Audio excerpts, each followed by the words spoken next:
Melodies of Koi Lanterns Chapter 1. Hana and Yori stood at the edge of the lantern-lit boardwalk, pencil poised over a sketchbook, waiting for inspiration. The night market was alive with colors. Rows of koi-shaped lanterns glowed above stalls offering grilled takoyaki, sweet dango, and fragrant jasmine smoke drifting through the air. Hana's fingers swept across the page, trying to capture the luminous koi swirling in imagined water. She inhaled the scent of incense and steamed rice, heart fluttering with creative longing. Beside her, Minako nudged, "Hana, you're obsessing again." She laughed, watching Hana's eyes flick to a slim figure across the pier. There by the lake edge, a young man carefully packed his violin, lantern glow reflecting on the polished wood. Hana's breath hitched. "Don't look," she whispered. "Too late." Minako grinned. Hana paused mid-stroke. Her pencil wavered. Minako cleared her throat dramatically. The man Yori Kurosawa looked up. Their eyes met through the lantern haze. Time slowed. Hana stumbled backward, nearly dropping her sketchbook. I can draw you if you'd like," she blurted, heart pounding. The air crackled with tension. Silence. Yori tilted his head, then nodded. He stepped forward, hands folded over one another. Hana set her book in her lap, voice hesitant. "I just hoped." He settled on a low bench, body still, gaze steady. The world around them faded. Vendor chatter, lantern flicker, laughter all blurred behind the quiet of creation. Hana's pencil raced to capture the curve of his neck, the relaxed arch of his shoulders. She sketched fast, trembling with focus and fear and hope. As she worked, Yori's head dipped, listening. Minutes passed. "Thank you," he said when she finished. His voice was slow, soft, thoughtful. She offered a shy smile. "You're welcome." Minako's whisper came. "He's cute." Yori glanced upward with faint interest, his expression unreadable. Hana's hands trembled as she flipped the thumbnail of her sketch, hoping it wasn't a disaster. Yori leaned down, examining the paper. "It's nice," he said finally. Not effusive, but sincere. Hana's heart leapt. She closed her book. Minako whispered again. "We should ask him to hang out." Yori stood. "Good night." He offered a small nod and walked away, violin case clicking on the wooden planks. Hana watched until he vanished beyond the lantern-lit crowd. Her chest felt tight. She exhaled slowly, aware of Minako's triumphant elbow in her ribs. The spark was lit. Chapter 2. Hana's POV. The art studio smelled of fresh paint and paper. Sunlight sifted through sliding windows, illuminating dust motes dancing in the air. Hana rested 15 blank poster boards along a table wall, each waiting for inspiration. Her heart pulsed as she waited, glancing at the door every few seconds. Then it opened. Yori entered, violin case slung over his shoulder. His expression was calm as he slid into the seat beside hers. Her fingers froze on a pencil. She swallowed. "Hi," he said softly. "Hello," she murmured, her voice cracked. She dropped the pencil. He smiled faintly, retrieving it for her. Their eyes met briefly before she turned away, cheeks burning. They began work. Yori asked about shading. She explained perspective. He was attentive, watching her draw koi swirling off the poster margin. He tilted his head. She dared to look at him, cheeks flaming, but he kept it neutral. They shared stories, her past art rejection, his musical family legacy. Yori's voice, quiet, measured, spoke of the pressure to succeed. Hana spoke of her love of color but fear of failure. At some point, Yori paused. He placed his head on his arms on the table, gazing at her poster concept. "Would you draw the poster for my recital?" he asked. Her breath caught. She stared at the half-shaded koi. "Ah, yes." She nodded, heart roaring. He blinked, silent, then, "Thank you."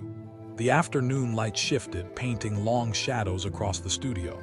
Hana studied his features, long fingers, quiet intensity. Yori watched her, her pencil grip, how she traced each koi scale. They shared breath, space. No rush, no pressure. At end, Minako peeked in. "Don't stay too late, lovebirds." Yori's lips twitched. Hana flushed. Yori gathered his case and walked out without glancing back. The room felt vast, emptier for his absence. Hana stared at the blank poster board, chest tight. Chapter 3. Hana's flashback 6 months ago. a bright hall filled with judges and pastel displays. Hana stood before her watercolor of a koi pond with moonlit reflections. A judge tapped his pen and said, "Too vague, lacks realism." Her heart sank. She touched the painting, trembling, tears forming. She packed her paints and left the competition silently. She vowed never to feel judged for emotion again. Yori's flashback: Yori at 6, clutching a small violin backstage. His mother smiled warmly. He played a lullaby, light spilling from the music room's open door. Applause followed. But his father's critique came hours later, a recording accompanied by chilly words. Too emotional, not precise. From then on, Yori practiced scales, forsaking feeling. Emotion became a distraction, not his strength. Present-day studio session. Yori's phone buzzed, his father's text, "I expect perfection, no distractions." Yori clenched his jaw, body rigid. Hana glanced sideways. "Everything okay?" He forced a nod. "Yes." Internally, he felt torn, between art and music, perfection and expression. He wanted to ask for her help, but also feared letting himself be open. Meanwhile, Hana reflected on competition rejection, wondering if she'd ever be good enough for serious musicians like him. She held the poster draft closed, trembling. Then Yori leaned forward. "Still, I'd like your poster." Her breath flickered. She nodded again, voice soft. "Of course." Silence. The world paused, two souls navigating fear, creation, longing. Chapter 4. Petals drifted in the crisp air, pink snow under their feet as Hana and Yori strolled through the grove. A gentle breeze rustled branches, filling the path with falling petals. Hana's footsteps barely made noise. Yori's presence beside her felt like a melody without sound. They shared conversation. Hana's childhood memory of painting sunrise over fields. Yori's memory of sitting beneath the sakura with his violin case waiting. They walked side by side, petals brushing Hana's hair. She stopped, staring at a cluster of petals drifting over his shoulder. Her heartbeat sped. What scares you most?" she asked softly, voice barely a whisper. Yori paused, then answered quietly, failing to feel anything. "I play because music taught me who I am. Without feeling, it's empty." Hana touched her chest. "I fear that people will think my art is naive. That depth is only realism." She looked up at him. "But I want to feel." Yori offered a small, sad smile. Maybe that's why he didn't finish. Hana's chest hurt. They walked further until dusk tinted the petals gold. Yori looked at her, expression gentle. "Thank you for showing me the beauty that isn't perfect." Hana's heart fluttered. He offered his arm shyly. She accepted. They walked under petals falling like quiet benedictions until the lights of town glittered before them. Chapter 5. Several mornings blended in the art studio and music room. Hana sketched koi swimming across sheets. Yori rehearsed scales nearby. Their routines intertwined. They developed a rhythm. She waited for feedback. He watched her strokes. He asked if the koi should overlap differently. She teased him about his stubborn bow grip. He tugged at a stray hair behind her ear-light touch, charged silence. At midday, they took a break. Yori offered tea. Hana handed tangerines. They sat cross-legged among art tubes and sheet music covers. Conversation shifted mundane to intimate her laugh when he nearly spilled tea, his shy dimples when she complimented his tone. Poster drafts emerged. First rough koi outlines, then tonal shading, then highlighted bow and sweeping musical notes. Hana hesitated. "I mess up again." Yori leaned close, whispered, "Your lines are alive. Don't doubt." He softly touched her wrist and backed off quickly, cheeks pink. Hana stared at her drawing, suddenly seeing depth she hadn't intended. By sunset, they had completed the poster concept. Hana stared at the final sketch, fingers brushing the edge of the instrumental flourish. Yori zipped shut his case. Their eyes locked. Words hung unspoken. The studio lights hummed. Chapter 6. Meanwhile, Minako and Riku hatched a plan. At school, Minako cornered Riku by the piano. "We're doing a fake study date, your snacks. My pep talks in, maybe, just maybe, Hana and Yori notice each other." Riku nodded eagerly. "Snacks are ready." Paint lightly spilled behind them, camouflage. They carried tarts and filler over to where Hana and Yori often worked. Disaster struck. Riku tripped on a loose chalk piece, paint spills across the floor, and Riku ended up dumping a jar of water onto Yori's violin case. Yori's collar stiffened. Hana gasped, rushing to mop up. "I'm so sorry," she said. Yori looked at his ruined case at the paint splatter streaking across lacquer. He closed the lid slowly, breathing. Riku bowed head. Minako stammered apologies. Yori inhaled. "It's fine." He closed the lid. "But maybe next time snacks stay at the edge." Silence. Then Hana offered to help clean. Yori didn't turn away. Instead, he knelt beside her. Together, they wiped stray paint to silent cooperation. Minako breathed relief.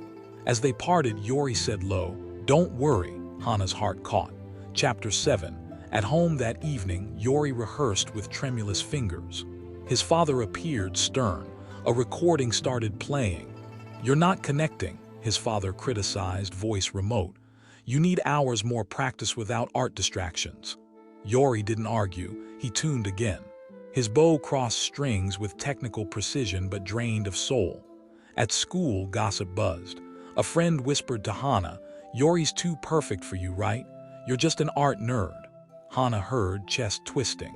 She reread letters from her art teacher encouraging the competition, and the judge's cruelty replayed in her mind. She faltered. Yori avoided the studio. He focused on practice.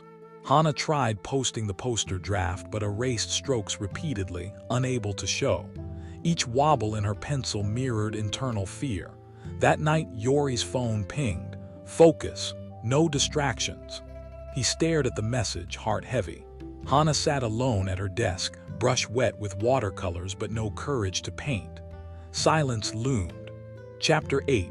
The evening before the recital, Hana was to meet Yori at the studio to finalize the poster. She paced in shadows, heart pounding. She imagined him judging her, disappointed. A rumor swirled at school. Yori's father called the art club a waste. Hana felt exposed and fragile. She left without telling anyone. Yori waited outside the art door. Minutes ticked. He checked his watch, called her phone. No message. He left. Hana crouched under the stage wings, ashamed. Her chest felt hollow. She watched his performance notes on the wall and then slipped away, ashamed before she saw him. A montage. Yori practicing scales in an empty hall. Hana painting koi in candlelight, brush trembling, both retreating inward. The disconnect widened. Chapter ends with Yori's bow midair over strings, the flattened silence before a faltering note.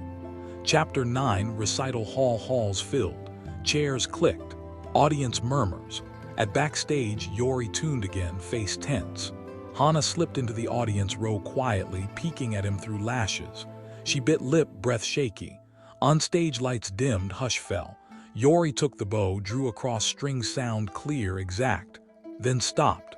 Silence. Gasps. He blinked, world paused. Backstage, Hana felt tears, both sorrow and urgency. She jumped to her feet, stood slowly, resolved. She would go on stage. Audience murmured confusion but silent curiosity. Chapter 10. Yori faltered again, hands shaking. He set the bow aside. The auditorium waited, holding breath. Then Hana emerged from the wings carrying her easel. She walked on stage, no announcement, just presence. A hush of surprise spread. She set her easel, canvas gleaming. She began to draw, pencil tracing Yori's bowed head, slow curves sinking to the melody. He resumed. Each sketch stroke followed every vibrato.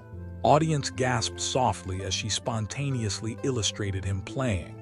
The curve of his arm, the tension at his wrist, the lift of his shoulder. It was not just art, it was melody made visible. Yori watched his own music reborn in charcoal and watercolor across the canvas. His expression shifted. Hollow turned hopeful, precise turned soulful. He continued playing now with feeling, depth, tears glistening at the corners of his eyes. When the final chord faded, the canvas still glowed under spotlight. Silence gave way to eruption of applause, two worlds unified in art and music. Chapter 11. Backstage, warm halogen lights cast golden halos. Hana's drawing lay on the floor, speckled with sheet music scraps. Yori approached slowly, voice thick. I heard myself again. Hana looked up, tears bright. I was so afraid you'd think I wasn't good enough, that I'd disappoint you. He knelt beside her, gathering her hand gently. You showed me what music can feel like. You are what made me want to play again. He brushed a finger across her cheek. I choose both music and you. Her breath came fast. She let him lift her hand, pressed to his lips. Silence pulsed with emotion. They leaned toward each other, the faint click of backstage doors behind them, then soft glass of light as they slipped outside. Chapter 12. Morning light dawned pale across misty lake waters. Hana and Yori walked barefoot to the edge. She held a folded koi lantern. He carried a small violin. Petals drifted around their ankles. Mist curled off sparkling water. They lit the small lantern together, setting it to float. Poster reveal at school tomorrow, Hana said quietly. Yori smiled. I have my big audition next month. I want you to come. She offered her sketchbook, opening to the final poster illustration. He traced the koi swirl. It's perfect. Nearby, Minako and Riku waved. Riku accepted a refill for his violin case, dry, polished, new. Minako teased, you two look awfully cute. Yori looped his arm around Hana. She leaned into him. They watched the lantern glide across dawn water. Petals drifted upward, lantern glowed warmly. Hana traced the reflection in the water with her finger. This is just the beginning. Yori nodded, eyes bright. This is our melody. The final shot, ripples expanding. Koi lantern light reflecting on petals bound for the sky, their journey unfolding in soft dawn. The end.